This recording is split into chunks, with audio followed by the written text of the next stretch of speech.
এই মুহূর্তে আমি মুর্শিদাবাদের জলঙ্গি ব্লকের পরাশপুর চর, সেই পরাশপুর চরের বর্ডারে আছি।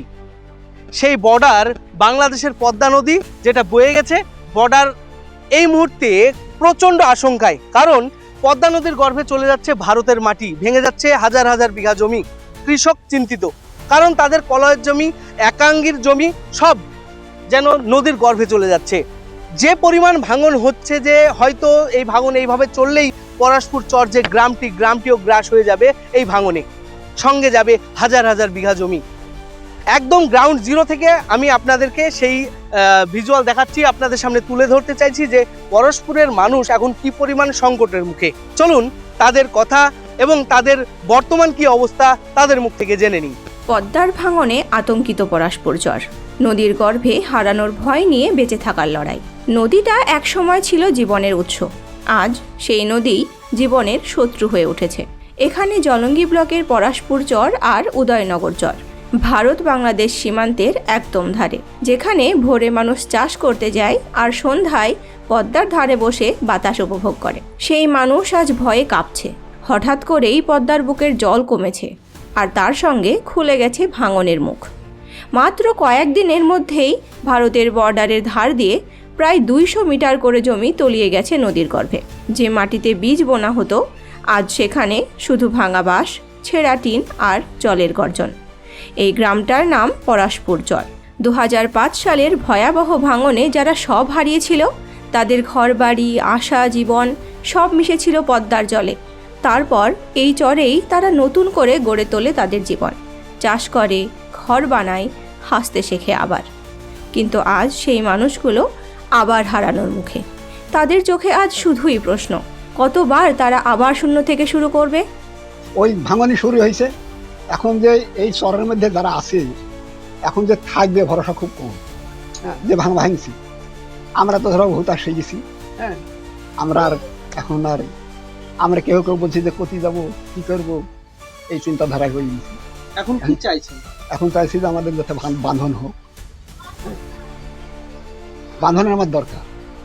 যদি বাঁধন হয় তাহলে আমার গ্রামটা থাকবে, নাহলে থাকবে না। খেয়ে রাত কাটেছি, না খেয়ে রাত কেটেছি। পরে আমাদের ছিপেম বিধায়ক ইউনূস সাহেব 2005 সালে আমাদেরকে চরে নামিয়ে দেয়। বালুর চর, মরুভূমি, ঝাড়ের জঙ্গল ছিল, সেই জঙ্গল পরিষ্কার করে আমরা এই বসবাস করতে শুরু করলাম। করার পরে এখন যা অবস্থা দেখছি, খুব শান্তি ছিলাম।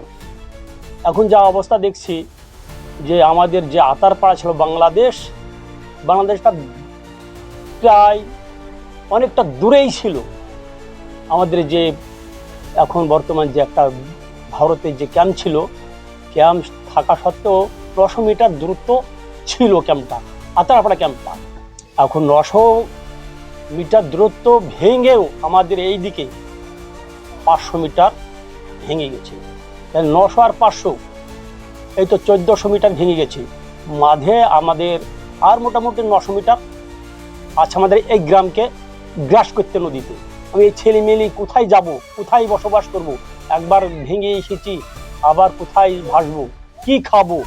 হ্যাঁ, এই চিন্তায় আমি কিন্তু বহুদিন পড়ে গেছিলাম, নানা রকম টেনশনে। তো এখন বর্তমান আমাদের সরকার যদি ভেঙে দেওয়ার কোনো এই পদ্মা রোধ করার কোনো ব্যবস্থা নেয়, তাহলে আমরা শান্তি পাবো না, নচেত আমাদের এই গ্রাম থাকবে না। রাতে ঢেউয়ের শব্দে ঘুম ভাঙে মানুষের, বাচ্চারা কাঁদে, মায়েরা জানে না আগামীকাল ঘরটা থাকবে কিনা। ভাঙন বাড়ছে প্রতি ঘন্টায়, মাটি খসে পড়ছে, গাছ উল্টে যাচ্ছে, আর নদী যেন মাটির সাথে সাথে মানুষকেও টেনে নিচ্ছে গর্ভে।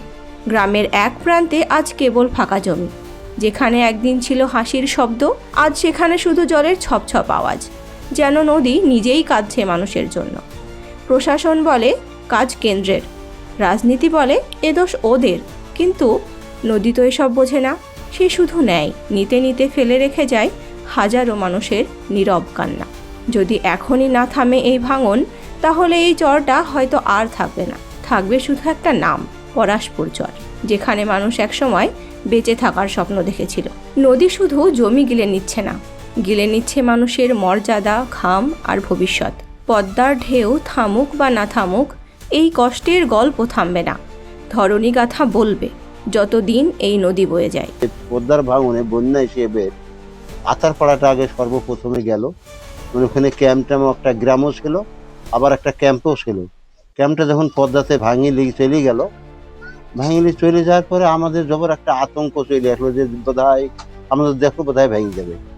তাই দেখছি বোধহয় মোটামুটি তা অনেক জমি ভেঙে গেছে আমাদের গ্রামও। বহু পাশে যে মাঠটা ছিল সে মাঠটাও অনেক জমি ভেঙে গেছে। তাতে আমাদের এখানকার লোক খুবই ধরেন দুঃখের মধ্যে মানে এখন বসবাস করছে, চিন্তা ভাবনায় পড়ে গেছে যে আমাদের গ্রামও তো ধরেন আর থাকবে না। যা ভাব যা পদ্মার ভাঙনে যা অবস্থা দেখা যাচ্ছে তাতে আমাদের গ্রামও থাকবে না। মানুষ খুব অসহায় ধরেন এখন এই চরে বসবাস করছে। আমরা এর আগে আমাদের বহু কষ্ট হয়েছে, সেই বাধা কষ্টটা নিবারণ হয়ে চলে এই যা চরে আছি, সেই নিবারণ বাধায় আবার ওই আগেকার মতনই হবে। এই মানুষ খুব অসহায় হয়ে আসছে এখন বর্তমানে। এখন আপনারা যে একটু সরকার যদি আমাদের উদ্যোগ নিত তাহলে আমাদের একটু শান্তিতে একটু বসবাস করতে পারতাম। 1995 থেকে আমাদের ভাঙনটা শুরু হয়ে গিয়েছিল।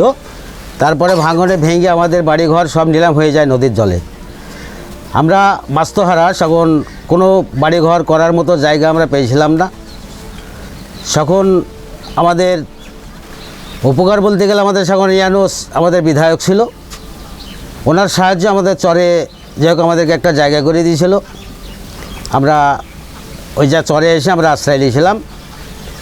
যাই হোক, যে সমস্যার মধ্যে আমরা আছি, প্রথম থেকে আমাদের যে বাচ্চা ছেলে মেয়ে আমাদের ছিল, আমাদের ভাঙনে জর্জরিত হয়ে আমাদের কোনো ছেলে মেয়ে শিক্ষিত করতে পারেনি, আমরা লেখাপড়া শেখাতে পারিনি।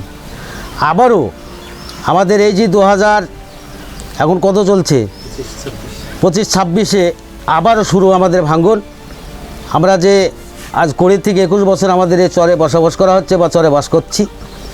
এই 21 বছর বাস করার পরে আমরা যেটুকু বাচ্চাদেরকে হয়তো আমরা যেটুকু ভার শেখাতে পেরেছি বাধায় আর পারবো না, বা আমাদের আর কোনো বাচ্চাদেরকে বাধা মানুষের মতো মানুষ করতে পারবো না, যেহেতু আমাদের আবার ভাঙন শুরু।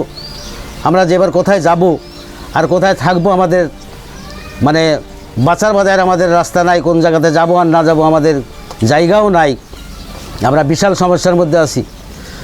আমাদের একটাই অনুরোধ, এখন বর্তমান সরকার যে আছে আমাদের, বা আমাদের বর্তমান যে নেতারা আছে আমাদের জলঙ্গি বলাকের, তাদের কাছে অনুরোধ করে বলছি যে আমাদের এই যে চরটা যেভাবে ভেঙে যাচ্ছে, এখনও যদি আপনারা একটু চেষ্টা করেন, ব্যাগটা যদি বাঁধার চেষ্টা করেন, তাহলে হয়তো আমরা এই ভাঙনের হাত থেকে আমরা একটু আশ্রয় পাবো, বা আমরা একটু বাঁচতে পারবো, বা আমাদেরকে ছেলে মেয়ে নিয়ে আমরা একটু থাকতে পাবো। যদি আমাদের ভেঙে যায়, আমাদের আর কোনো আশ্রয় নাই, আমাদের কোনো জায়গাতে যে আমরা থাকবো এরকম আমাদের বাসা বাঁধার মতো আর কোনো জায়গা নেই। তাই অনুরোধ করে বলছি যে আপনারা একটু দেখেন, বা আমাদের রাজ্য সরকার যে আছে তাকে বলুন, বা কেন্দ্র সরকার যেভাবে আছে তাদেরকে জানিয়ে আমাদের কাজটা করার একটু ব্যবস্থা করুন। এখন পর্যন্ত আমরা এটা দেখিনি, দেখে প্রয়োজনীয় ব্যবস্থা নেব। ভাঙন তো প্রাকৃতিক বিপর্যয়, আর সেন্ট্রাল গভর্নমেন্ট এই বড় বড় চর যেটা বাংলাদেশ সীমান্ত, সেই সীমান্ত এলাকা দেখার দরকার বিএসএফ এর। এই চরগুলো ভাঙনগুলো দেখার দরকার ভারতবর্ষের স্বরাষ্ট্র দপ্তরে, অথচ তারা নীরব। বাংলার ক্ষেত্রে তাদের এক পয়সাও সহযোগিতা নাই। তাই এই সমস্ত চরের ভাঙনগুলো আমরা ঠিকমতো রক্ষা করতে পারছি না। দুর্ভাগ্য আমাদের। দিল্লির সরকার সব সময় বাংলাকে বঞ্চিত করে রেখেছে। কি 100 দিনের কাজ, কি বাংলার আবাস যোজনার টাকা, আজকে নলবাহিত পানীয় জলের টাকা, সব টাকাই তো বন্ধ করে রেখেছে। এখানে বাংলার উন্নয়নে কোনো টাকা ভারত সরকারের পক্ষ থেকে দেওয়া হচ্ছে না। আমরা তো দিল্লিতে বারবার সরব হয়েছি। এই যে ভাঙন, এটা তাদের দেখা দরকার, অথচ দেখছে না। বিপর্যয়, আজকে শিলিগুড়িতে কত বড় বিপর্যয় হয়ে গেল, দার্জিলিং এ অনেকগুলো মানুষ মারা গেল। মমতা বন্দ্যোপাধ্যায় সেখানে বসে আছে, তো দিল্লির সরকার তাদের কোনো হেলদোল নাই। দুর্ভাগ্য আমাদের। এইরকম গল্প আমাদের এই ধরণীগাথা চ্যানেলে আসতেই থাকে। যদি চ্যানেলে ভিডিওটি ভালো লাগে সাবস্ক্রাইব করে দেবেন, যারা ফেসবুকে দেখছেন ফলো করে নেবেন। অসংখ্য ধন্যবাদ।